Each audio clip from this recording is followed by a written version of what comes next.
T20 ప్రపంచ కప్లో కీలకమైన సూపర్ 8 దశలో ఉన్న టీమిండియాకు ఊహించని ఎదురుదెబ్బే తగిలింది.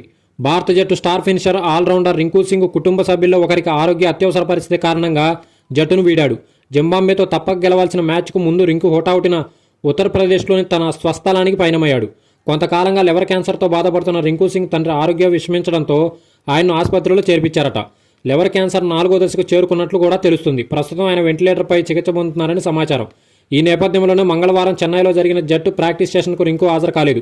జింబాబ్వేతో జరగబోయే మ్యాచ్లో అతడు ఆడే అవకాశాలు దాదాపుగా లేనట్లేనని తెలుస్తుంది. సూపర్ 8 తొలి మ్యాచ్లో దక్షిణాఫ్రికా చేతిలో భారత్ 76 పరుగుల తేడాతో ఓటమి పాలై సెమీస్ ఆశలు సవిజయంగా ఉండాలంటే మిగిలిన 2 మ్యాచ్ల్లో తప్పక గెలవాల్సిన ఒత్తిడిలో ఉంది.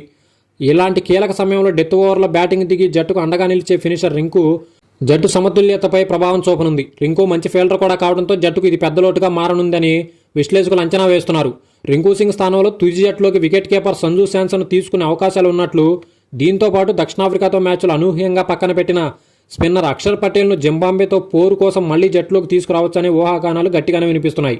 అదేవిధంగా అభిషేక్ శర్మను కూడా పక్కన పెట్టే ఆలోచన ఉన్నట్టు టీమిండియా ప్లాన్ చేస్తుంది.